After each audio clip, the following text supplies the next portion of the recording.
Procrastination can be painful, especially when you procrastinate on tasks that you know are important but just can't bring yourself to do them.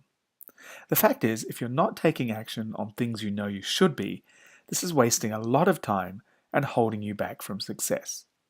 It's Dr. K here, and today I want to talk to you about 7 incredibly reliable ways to stop procrastination. Number 1, stop being overwhelmed.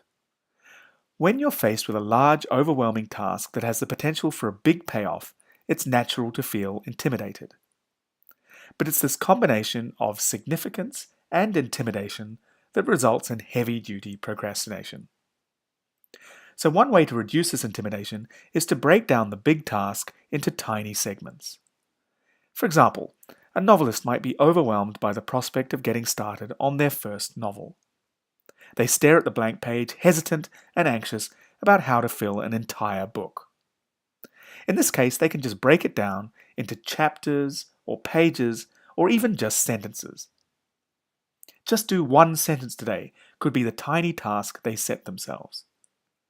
When you break your task down into a tiny segment, it seems to dissolve the hesitation to get started. Number 2, just do 30 seconds. Instead of breaking down that big task into a tiny task, you can stick with the big task and just resolve to work on it for a really tiny amount of time. For example, the writer in the example I mentioned earlier could say, "I'm just going to work on my novel for 10 minutes. If that's too hard, make it 30 seconds. It doesn't matter how short the increment is, as long as it helps you to reduce the friction to get started. Number 3, imperfection welcome. Perfectionism can easily hold you back.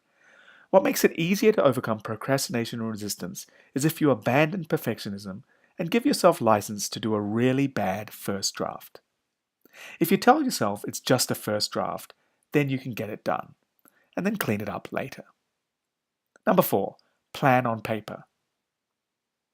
Often, just taking half an hour to sit down with a pen and paper and plan out a daunting task can not just dissolve your apprehension, but it actually builds up a pressure for you to just get moving on the task.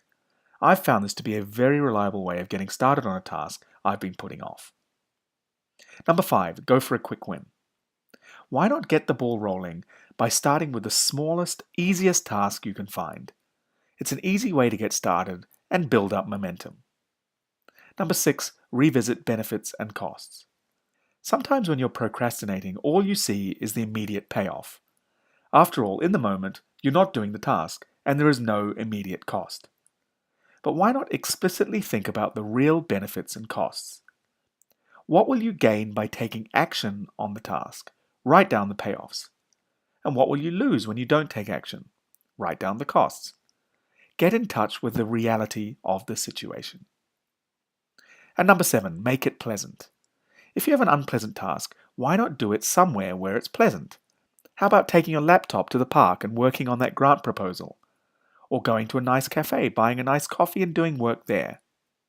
Or even putting on some good music to listen to when you get started.